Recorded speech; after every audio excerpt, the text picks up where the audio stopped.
¿Qué onda amigos? ¿Cómo están? Bienvenidos a un nuevo video. Sí, el día de hoy vamos a hablar de un anime, específicamente de Jujutsu Kaisen, una obra que está increíble. ¿Y qué digo del anime? El anime está también cabroncísimo. Pero hoy nos vamos a enfocar en cierto tema en específico, ¿sabes? Y es que, a lo largo de la historia del anime, los clanes no solo han representado pues el linaje de poder, ¿sabes? O técnicas legendarias o herencias de sangre, sino también han sido el escenario de alguna de las tragedias más profundas y perturbadoras jamás contadas. Y es que, entre pasillos silenciosos cubiertos de ceniza, hogares abandonados y apellidos convertidos en ecos del pasado, aparecen historias como la masacre del clan Uchiha, la caída del clan Zenin y muchas otras que, aunque nacen en mundos ficticios, dialogan directamente con los miedos más reales del ser humano, ¿sabes? Y es que estas masacres pues no ocurren por simple violencia, ¿no? Sino que surgen de tensiones acumuladas, del miedo al cambio, del deseo del control, de la obsesión por la pureza, el poder o la supervivencia, entre otras cosas más, ¿sabes? Y los clanes, que en teoría deberían ser refugios de identidad y pertenencia, terminan convirtiéndose en jaulas ideológicas donde el individuo queda atrapado entre la lealtad y la libertad, ¿sabes? Entre el amor familiar y el deber impuesto, entre la tradición y la evolución. Y es que el mismo lugar que promete protección se transforma en el origen del sacrificio, para muchos y para otros pues no tanto. En estas historias el enemigo rara vez es solo externo, ¿sabes? Muchas veces las amenazas nacen desde adentro. La desconfianza, el orgullo, la ambición y el miedo heredado de generación en generación. El clan Uchiha, marcado por su poder ocular y su orgullo, es consumido por la sospecha y la manipulación política. El clan Zenin, obsesionado con la jerarquía y la fuerza, se derrumba bajo el peso de su propio desprecio hacia quienes no encajan en sus estándares, ¿sabes? Y si te das cuenta, en ambos casos, la masacre no solamente es física, sino es la aniquilación de una identidad, de una memoria colectiva y de un futuro posible. Y es que en este tipo de situaciones, el simbolismo digamos que es un poquito claro, porque estos clanes representan sistemas rígidos que se resisten al cambio, ¿sabes? Estructuras que priorizan el legado sobre la empatía, sobre la tradición, sobre la vida. Literalmente son metáforas de sociedades que, por miedo a perder el control, prefieren destruir antes que transformar. La sangre derramada no solamente mancha las calles de un pueblo ninja o las paredes de una mansión ancestral, no, sino que también reflejan el costo de vivir bajo ideales que no admiten cuestionamientos. Pero estas tragedias también siembran contradicciones poderosas. Los sobrevivientes cargan con el peso de un apellido que ya no existe, con la culpa de seguir vivos cuando su mundo fue borrado. Buscan justicia, buscan venganza, redención o simplemente sentido. Son personajes que caminan entre la luz y la oscuridad, preguntándose si el destino está escrito por la sangre o si aún es posible romper ese ciclo. La masacre, paradójicamente, no solamente destruye, sino también da origen a nuevas identidades, a nuevos caminos, a nuevas preguntas. Así, cada clan caído pues se convierte digamos que en un espejo de nuestras propias sociedades, porque comunidades que aman, protegen y transmiten valores, pero que también excluyen, castigan y temen aquello que no pueden controlar. En estas historias no solamente vemos batallas espectaculares y poderes imposibles, sino que también vemos conflictos humanos amplificados, dilemas morales incómodos y la eterna lucha entre el miedo y la esperanza. Y el clan Zenin no fue destruido por un enemigo externo, sino que fue devorado por sus propios demonios. En el mundo de Jujutsu Kaisen el poder no solo se mide por tu técnica maldita, sino por el apellido que cargas. Y es que los grandes clanes deciden quién merece existir y quién no. Los grandes clanes no son simples familias influyentes, son instituciones implacables, sistemas cerrados donde la tradición, el linaje y la jerarquía dicen quién merece existir y quién no. Y en el centro de este sistema, el clan Zenin se alza como uno de los más temidos y respetados, pero también como el más cruel y codicioso.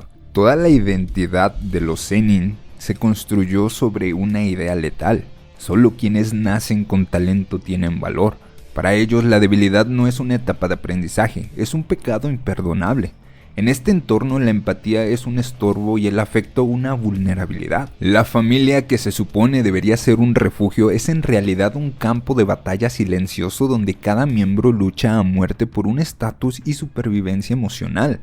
Pero este fanatismo por la fuerza esconde algo más profundo, un miedo. Y es que un terror constante a perder relevancia, ¿sabes? A ser superados, a que su sangre pura, entre comillas, ya no baste para retener el control, ¿sabes? Ese temor alimenta decisiones cada vez más extremas, disfrazadas de honor y tradición. Así, el clan Zenin no solo entrena guerreros, fabrica heridas, resentimiento y monstruos internos. Su gran contradicción es innegable. Y es que ellos predican el orden, pero provocan el caos. Buscan la perfección, pero siembran destrucción, ¿sabes? Veneran su linaje, pero aplastan a quienes podrían haber asegurado su futuro. Y al rechazar a todo aquel que no encaja en su molde, plantaron la semilla de su propia aniquilación. Los Zenin básicamente simbolizan lo que ocurre cuando un sistema reduce el valor humano a una simple utilidad. Son la prueba de que los sistemas cerrados terminan devorándose a sí mismos, y cuando esa presión acumulada finalmente estalla, no hay honor, ni legado, ni tradición que pueda contener la violencia que ellos mismos cultivaron. Por eso, antes de hablar de su brutal masacre y de las figuras que marcaron su destino, hay que entender algo fundamental. El clan Zenin no cayó ante un enemigo externo, cayó por su propia ideología, por su arrogancia y por las heridas que jamás quiso sanar.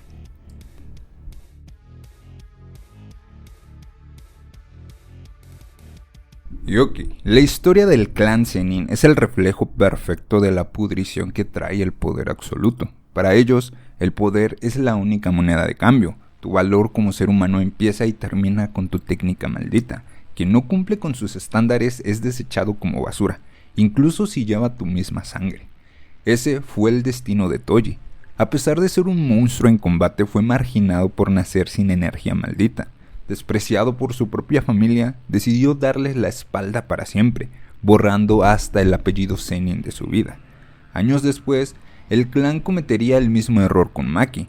Harta de ser tratada como inferior, se marchó para demostrarles lo equivocado que estaban. Pero el clan no la dejó en paz, ¿sabes? Pisotearon su ascenso y obligaron a su hermana gemela Mai a vivir un infierno que ella no eligió. Y es que, dentro de los Zenin, el machismo es ley. Las mujeres deben ser hermosas, obedientes y perfectas, mientras los hombres se llevan toda la gloria. Y muy lejos de toda esa toxicidad creció Megumi Fushiguro, el hijo de Toji. El clan estuvo dispuesto a pagar una fortuna para comprarlo, al descubrir que poseía la joya de la corona, la legendaria técnica de las 10 sombras. Pero Satoru Gojo se impuso, salvando a Megumi y cortando los hilos que lo unían a esa familia. Todo este castillo de naipes se derrumbó tras el incidente de Shibuya, en donde Naobito, el líder del clan, murió, pues dejando un testamento que desataría el caos. Y es que inicialmente le dejaba todo a su hijo Naoya, un hombre arrogante que recibió la muerte de su padre sin derramar una sola lágrima, ansioso por tomar el maldito poder. Pero el testamento escondía una cláusula explosiva. Si Satoru Gojo quedaba incapacitado, el heredero absoluto pasaría a ser Megumi Fushiguro. Naobito, en su último aliento, cumplió su obsesión de poner a la técnica de las 10 sombras sobre el trono. Y es que al verse desplazado, la reacción de Naoya fue inmediata.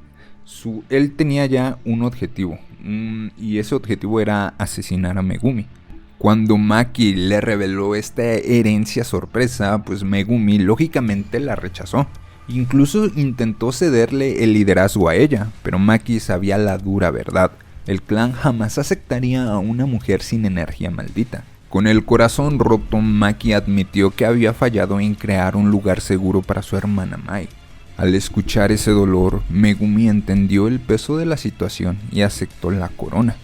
Curiosamente, la facción más conservadora, liderada por Shinichi, pues apoyó a Megumi, ¿sabes? porque ellos sabían que Naoya era incontrolable y que Megumi, con sus alianzas políticas con el clan Kamo, pues era la única forma de que los Zenin no perdieran su estatus entre las tres grandes familias. Así, tras el encuentro con el maestro Tengen, Megumi tomó su primera decisión como líder supremo. Le entregó a Maki las llaves del arsenal maldito del clan.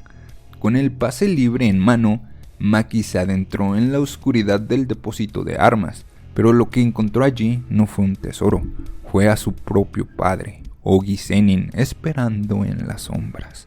Y a ver, Ogi Zenin no era un padre, era la encarnación pura del egoísmo. Un tradicionalista rígido y cínico que solo valoraba una cosa en la vida, su propio estatus. Y es que el tipo no toleraba la más mínima falta de respeto, llegando a golpear a su propio sobrino Naoya. El tipo jamás respetó a su esposa y carecía de cualquier rastro de amor por sus hijas. A sus ojos, Maki y Mai no eran su familia, eran defectos de fábrica. Oji vivía convencido de una mentira venenosa. Creía que la única razón por la que Naobito le arrebató el liderazgo del clan fue por la imperfección de sus hijas. Ese resentimiento lo pudrió por dentro, llevándolo al extremo de ofrecer la vida de sus propias niñas para recuperar su prestigio ante los altos mandos. Así que, este tipo, junto a Shinichi, orquestó una purga. Aunque sabían que Megumi era el líder legítimo, la avaricia pudo más. Se negaban a soltar la fortuna del clan. Su solución, un baño de sangre. Ejecutarían a Megumi, a Maki y a Mai, acusándolos falsamente de conspirar para liberar a Satoru Gojo. En el primer cruce de espadas, Ogi superó a Maki, arrastrando a las gemelas a un foso de castigo plagado de maldiciones y las abandonó ahí, a su suerte, esperando que las bestias hicieran el maldito trabajo sucio. Pero Ogi cometió un error fatal, subestimó el amor de Mai. Y en el último y desgarrador sacrificio, Mai entregó su vida. Se llevó consigo toda la energía maldita que compartían, rompiendo las cadenas que limitaban a su hermana, y forjó un arma definitiva. Antes de desvanecerse para siempre, le dejó una única y escalofriante petición a Maki: destrúyelo todo. Y así, Maki cumplió. En fracciones de segundos el foso quedó en completo silencio. Al salir, su presencia era tan abrumadora que Ogi retrocedió, congelado por el terror puro.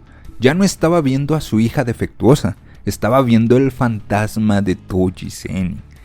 Ogi fue el primero en caer bajo la furia implacable de Maki. Y las únicas lágrimas que derramó al morir no fueron de arrepentimiento, obviamente no, sino de frustración por su patético fracaso. Con la caída de Ogi, las alarmas del clan estallaron. Era el turno de Nobuaki y la unidad, no mames, el nombre de esta unidad parece un pinche trabalenguas, Kukuru. Pero bueno, Nobuaki era el clásico capitán arrogante.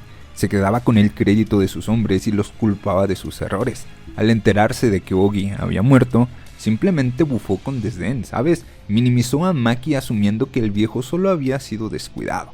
Mientras avanzaba por los pasillos con su unidad, Nobuaki dio una orden llena de soberbia: atrápenla, pero no la maten, porque esa ejecución es para mí. Minutos después, el arrogante capitán llegó al patio de combate, preguntando con total despreocupación cómo iba la misión, solo para que las palabras se ahogaran en su garganta. Y es que el suelo estaba tapizado con los cadáveres de toda su maldita unidad. Por primera vez en su vida, Nobuaki sintió lo que era el verdadero terror. El caos estalló en la residencia, mientras Chojuro, con esa eterna sonrisa de arrogancia, pues activaba su técnica para aplastar a Maki entre dos gigantescas manos de roca. Nobuaki observaba desconcentrado. No entendía por qué la unidad de Elige había tenido que intervenir, ¿sabes? Para Chojuro, la victoria era un hecho. Su confianza al manipular la tierra era absoluta. Pero esa ilusión duró apenas un segundo. ¿Por qué? Porque Maki destrozó la prisión de piedra como si fuese cristal y se lanzó al ataque. Antes de que Nobuaki pudiera procesar cómo era posible que siguiera moviéndose, la respuesta le llegó en forma de acero. Un parpadeo y Maki le había atravesado el cuello, borrando para siempre el orgullo del capitán Kukuru. En ese mismo movimiento implacable le arrancó la vida a Choguro. Su arrogante sonrisa quedó sepultada bajo el movimiento monstruoso que creyó poder dominar. Pero Maki no tuvo tiempo de respirar. De pronto sintió una presión aplastante en la espalda. Dos enormes ojos metafísicos se manifestaron detrás de ella. Era la técnica inmovilizadora de Ranta. A diferencia del resto de su familia, Ranta no era un ciego arrogante. Él entendía perfectamente la pesadilla a la que se enfrentaba. El tipo veía en Maki la reencarnación exacta de Toji, y sabía en lo más profundo que el clan Zenin solo seguía existiendo porque Toji, en su momento, había decidido perdonarlos. Consciente del peligro, Ranta sacrificó sus propios ojos y su vida para inmovilizarla. Murió con una sonrisa serena, creyendo que su sacrificio le daría a su superior la apertura perfecta. Y es que Jinichi no dudó. El hermano mayor de Toji, un hombre severo, frío y consumido por la ambición política de la élite, aprovechó la inmovilidad de Maki y desató su técnica, los puños misil. Invocó gigantescos brazos de energía maldita y dejó caer una lluvia devastadora de golpes colosales sobre Maki. Cada impacto tenía la fuerza suficiente para demoler edificios enteros, ¿sabes? La destrucción era absoluta. Pero cuando el polvo se disipó, simplemente no fue suficiente. Todo ese maldito poder descomunal se volvió inútil en un parpadeo. Y es que Jinichi, el último de los hechiceros veteranos en pie, fue decapitado en un instante, ¿sabes? Sin siquiera tener la oportunidad de reaccionar. Y con el golpe sordo de su cabeza cayendo al suelo, el silencio absoluto selló el destino definitivo del clan Zenin. Y en medio de este mar de sangre solo quedaba una persona en pie, Naoya Zenin. Y es que desde que él tiene memoria, Naoya fue tratado como un dios terrenal. Le repitieron hasta el cansancio que era un genio, que era el orgullo indiscutible del linaje y el único heredero legítimo. Esta crianza tóxica lo convirtió en un monstruo narcisista que miraba a todos como si fueran simple basura. El tipo no sintió el más mínimo dolor al perder a su padre, odiaba a sus hermanos y su visión de las mujeres era asquerosamente misógina. Para él, una mujer que no caminaba 3 pasos por detrás de un hombre merecía ser apuñalada por la espalda. Irónicamente, el único ser humano al que Naoya llegó a respetar fue al mayor fracaso del clan, Toji. Y es que de niño fue a buscarlo con la intención de burlarse, pero quedó aterrorizado y fascinado al sentir la verdadera fuerza de ese monstruo. Desde ese día, Naoya se obsesionó, autoproclamándose como el único en el mundo capaz de entender y alcanzar el nivel de Toji. Por eso, cuando el testamento nombró a Megumi como líder, Naoya enloqueció y juró matarlo. Y ahora, viendo cómo Maki masacraba a toda su familia, el tipo no sentía pena ni honor ni furia por el clan, sino sentía diversión. Pero había algo que su frágil ego no iba a tolerar. Él se negaba rotundamente a aceptar que Maki hubiera alcanzado el nivel de su ídolo. Su motivación no era vengar a su familia, no. Era negarle a Maki ese maldito reconocimiento. Y con esa rabieta arrogante se lanzó al ataque. En un solo segundo, Naoya descargó más de 11 golpes consecutivos. Maki intentó leer sus movimientos, pero él la sujetó del brazo, la atrapó en una imagen estática y la expulsó con una patada brutal que destrozó la roca pura. Maki acababa de chocar contra la aterradora hechicería de proyección. Heredada de su padre, esta técnica convierte la realidad misma en un video. Naoya fragmenta un solo segundo en 24 fotogramas exactos. Él predetermina la ruta que tomarán esos 24 cuadros y su cuerpo la ejecuta a una velocidad tan absurda que supera al ojo humano. Pero el verdadero terror empieza cuando te toca. Si la palma de Naoya te alcanza, te obliga a ti a también moverte 24 cuadros por segundo. Obviamente si tu cerebro no logra procesar ese ritmo inhumano, o sea, si reaccionas mal o un milisegundo tarde, quedas congelado, pausado en el aire como un fotograma roto durante un segundo entero. Y en una batalla a esta velocidad, quedar congelado un segundo, digamos que es una sentencia de muerte. Y a ver, si no entendiste la técnica de Naoya, básicamente imagina que estás jugando un videojuego con mucho lag, ¿no? Y tú presionas un botón, pero el personaje se mueve tarde o se mueve mal. ¿Me explico? Entonces, El sistema detecta el error y te congela, por así decirlo. Pues así funciona la técnica de Naoya, porque Naoya obliga al enemigo a jugar bajo sus reglas de velocidad, por así decirlo. Así que Naoya convierte el combate como en una animación donde él te controla el ritmo, él controla el ritmo o el tiempo, como quieras verlo, y cualquiera que no siga sus reglas pues queda paralizado. Superando la velocidad del sonido, Naoya se convirtió en un destello imposible de seguir. Su plan era simple, atravesar a Maki con un ataque definitivo, pero lejos de retroceder, ella lo esperó de frente, adoptando la postura de su técnica Shiranui-gata, y es que Maki se preparó. Aunque el sacrificio de Mai la había liberado por completo de la energía maldita, su cuerpo seguía arrastrando las heridas de los combates previos. Estaba en desventaja, pero no le importó. A Maki no le importó nada de esto. Naoya rompió la barrera del sonido y se lanzó como un misil hacia ella. En el último milisegundo se deslizó a un costado y apenas rozó el brazo de Maki con la palma de su mano. Para Naoya la victoria ya era un hecho. Cualquiera tocado por su hechicería de proyección debía obedecer la regla de los 24 cuadros por segundo o quedaría congelado. Convencido de haberla paralizado, apareció por la espalda de Maki, burlándose de ella y llamándola una vulgar impostora. Pero Naoya cometió el peor error de su vida. Justo antes de que el ataque conectara, Maki giró sobre sí misma. Ella había descifrado el truco. Naoya podía solamente ejecutar 24 movimientos por segundo, y con sus nuevos sentidos sobrehumanos, por fin era capaz de ver ese límite. Antes de que Naoya pudiera escupir otro insulto, Maki le estampó el puño en el rostro, estrellándolo contra el suelo, con una fuerza tan devastadora que le deformó la cara por completo. Con el genio del clan aplastado, Maki continuó su camino para enfrentarse a su madre. La mujer, dominada por el terror, le suplicó a gritos que se largara, pero Maki ya no era su hija, era una fuerza de la naturaleza. Fiel a la promesa que le hizo a Mai de destruirlo todo, Maki derramó la sangre de su propia madre. Mientras tanto, Naoya con el rostro destrozado logró ponerse de pie, tambaleándose por la propiedad. Se desplomó dentro de una habitación. Desde el suelo, y fiel a su naturaleza miserable, aún tuvo fuerzas para sonreír y burlarse de Maki por no haberle rematado. Pero entonces, detrás de él, una silueta apareció. Era la madre de las gemelas, con el cuello cortado y desangrándose. Ella sostenía un cuchillo de cocina con manos temblorosas. Naoya, demasiado exhausto para usar energía maldita, quedó completamente indefenso. Y en un acto de justicia poética absoluta, la misma mujer que él consideraba inferior, lo apuñaló por la espalda.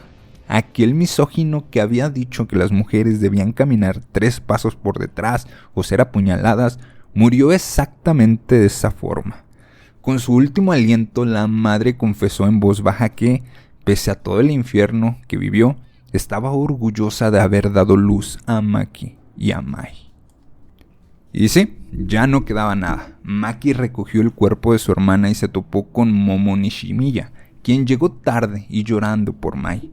Cuando Momo le preguntó a Maki qué iba a hacer ahora, ella no respondió, simplemente se dio la vuelta y se alejó en silencio. Días después el mundo de la hechicería tembló. Los registros oficiales dictaron un epílogo escalofriante, y es que todos los miembros del clan Zenin que no estuvieron presentes ese día, incluyendo a 6 integrantes del Hei y 21 de la unidad Kukuru, fueron cazados y asesinados de forma violenta poco tiempo después.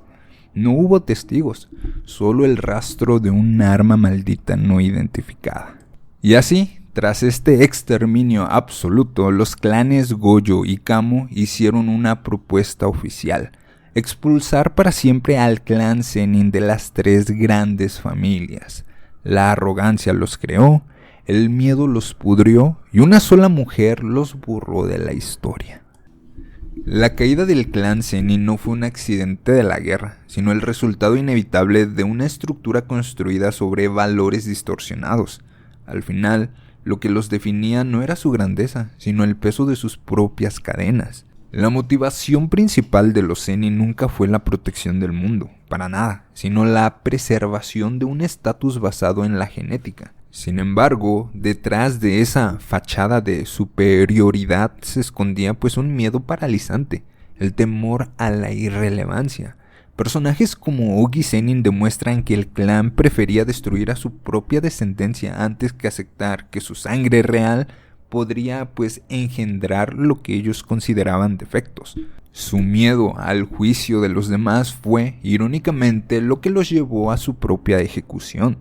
Y es que la mayor contradicción del clan reside en su lema: si no eres un hechicero Zenin, no eres un humano. Y es que ellos adoraban el poder por encima de todo, pero fueron incapaces de reconocerlo cuando se manifestó fuera de sus normas, ¿sabes?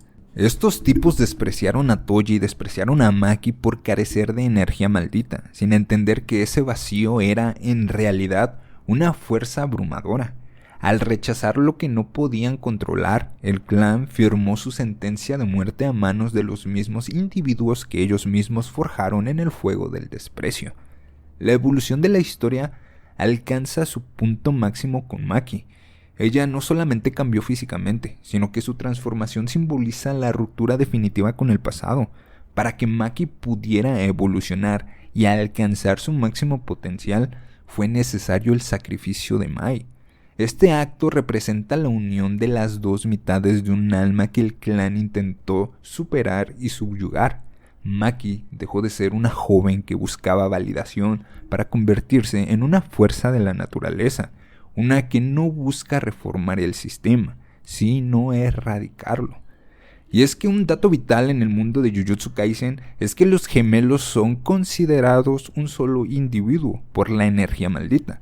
Esta es la razón técnica por la que Maki nunca pudo ser fuerte mientras Mai viviera. El clan despreciaba a ambas por ser débiles, por así decirlo, sin entender que su propia existencia dual era lo que las limitaba. El sacrificio de Mai no solamente fue un acto de amor, sino que fue un acto de fusión metafísica, porque al morir, Mai se llevó consigo la energía maldita compartida, dejando a Maki con un cero absoluto. El clan, en su obsesión por las técnicas heredadas, pues ignoró las leyes más básicas del alma, convirtiéndose ellos mismos en los arquitectos de la debilidad que tanto criticaban. Y aunque Toji abandonó el clan, su sombra pues siempre estuvo presente, ¿sabes? Porque el clan Zenin sufría de un trastorno de identidad, porque ellos odiaban a Toji, pero medían todo el poder en base a él, ¿sabes? Naoya, Ogi y Jinichi pues vivían aterrados por la idea de que alguien sin energía maldita pudiera ser superior, ¿sabes? Su arrogancia, digamos que era una máscara para su inseguridad. Y cuando Maki aparece tras su despertar, pues el terror de Ogi no es hacia su hija, por así decirlo, sino hacia el fantasma de Toji que ella representa. El clan no murió en el 2018. El clan empezó a morir el día en que maltrataron a Toji, creando el precedente de su propia destrucción. Y en cuanto al acto final de la madre de Maki matando a Naoya, es uno de los momentos más potentes y menos discutidos, porque ella básicamente representa a todas las mujeres que el clan rompió y silenció durante siglos. Durante todo el relato, ella parece una figura sumisa y cómplice del maltrato. Sin embargo, su decisión de apuñalar a Naoya, el heredero que encargaba pues todo el podrido clan, pues simboliza que el sistema era tan tóxico que incluso quienes parecían domesticados por él pues deseaban su fin, ¿sabes? Ella básicamente no muere como una víctima, sino como el verdugo final de la estirpe masculina de los Zenin. Es el último clavo en el ataúd. Y ahora bien, la técnica de Naobito y Naoya, que son los 24 cuadros por segundo, digamos que es una metáfora perfecta del conservadurismo. Y es que los usuarios de esta técnica deben planificar el futuro segundo a segundo. Si no siguen el plan, pues se van a congelar. Esto simboliza la rigidez mental del clan. Si no te ajustas a sus reglas, no puedes moverte. Maki, al no tener energía maldita, no está sujeta a las reglas. Ella representa el imprevisto, la variable que no cabe en los 24 cuadros de Naoya. Así que la derrota de Naoya es la victoria de la libertad orgánica sobre la planificación artificial.